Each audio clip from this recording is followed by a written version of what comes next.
Naxalism is one of the internal security issues in India.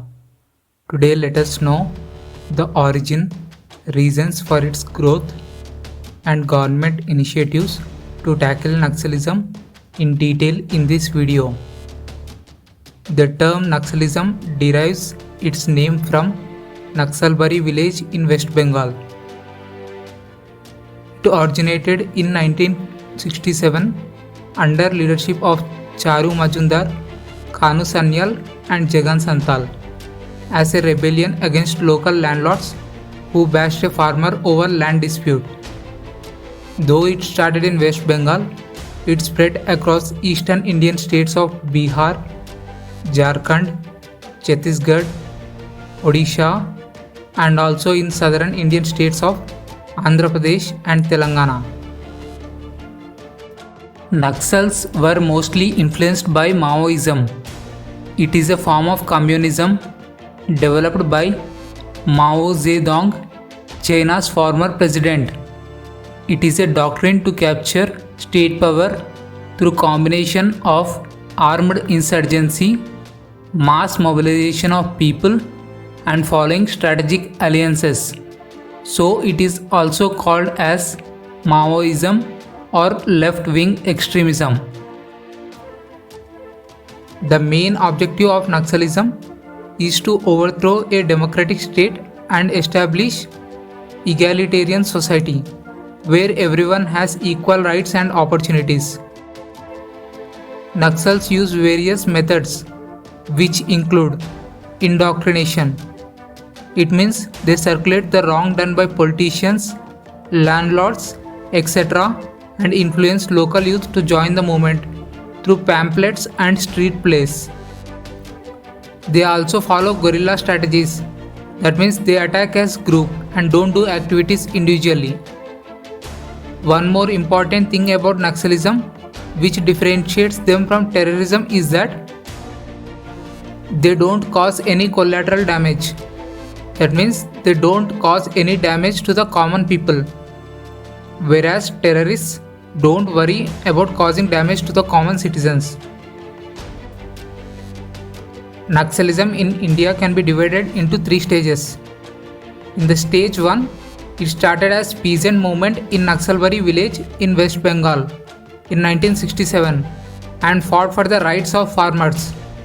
Later in stage 2, as people's warfare in Andhra Pradesh in 1980s. It was against emergency imposed by Indira Gandhi in 1975 and controversial ABM Jabalpur versus Shivakant Shukla case. In this case, Supreme Court supported government to arrest people without trial. In stage 3, the current form of Naxalism which we see today. We also hear about urban Naxalism in news. In this, Naxals try to influence urban poor and take help of intellectuals, professors living in cities to spread their ideology. Now let us see the factors for the growth of Naxalism in India. Number 1. Economic factors. These include illegal occupation of land by landlords of tribals and poor people, and also Naxals wanted for strict implementation of land reforms, that is donating land to landless poor. But in India, land reforms was a failure attempt. Number 2. Political factors. Non-reach of government schemes to the poor people made them to move towards Naxalism and revolt against politicians. Not only this, corruption by politicians was also the reason for revolt. Number 3. Environmental factors, which include excessive mining in forest areas, construction of industries and causing troubles to locals without taking their initial permission. Number 4. Social factors, which include exclusion of few sections in the society and not providing them health and educational facilities. But over the period of time, Naxalism in India started reducing. Initially, it was spread over 223 districts, but today it reduced to 90 districts. Now let us see what are the reasons for its declination. Number 1. Increased literacy in India. In 1970s, literacy of India was only 38%, but today the literacy in India was more than 74%. Number 2. Introduction of Panchayat Raj Act. By 73rd and 74th Amendments, Panchayat Raj Act was introduced in India. This helped in the growth of local governments and empowered villages. Number 3. Reservations. Reservations in India provided opportunities to poor sections in the society.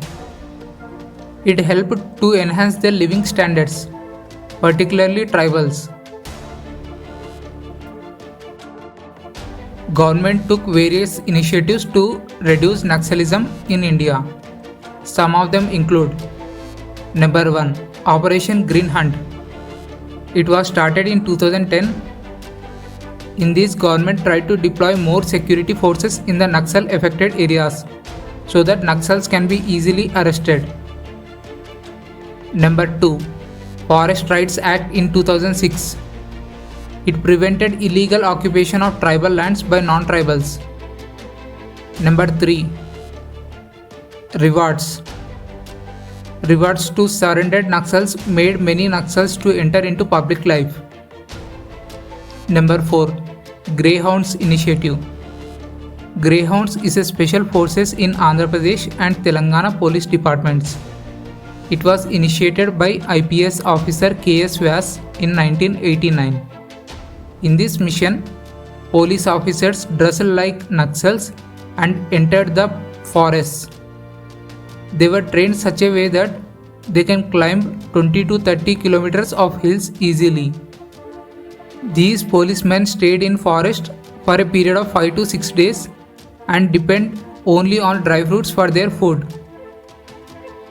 Between 1995 to 2016, 1800 Maoists were killed and 170 police people lost their lives in this Greyhounds mission. Later, it was adopted by other states also. Naxalism is always a burning issue in India. To prevent rapid growth of Naxalism, better measures are required, which include providing good governance should be the primary objective of government, and also having dialogue with Naxal leaders and solving their demands. Not only this, by providing employment to the local youth in Naxal affected areas particularly. And also we should prevent environment degradation in forest lands, which tribal people treat them as sacred. Finally, we can conclude that by bringing inclusive and sustainable growth in society should be primary objective of government. That's it for today. Hope you learned something new in this video. If you found it useful, press the like button. For more updates, subscribe to the channel. Thank you.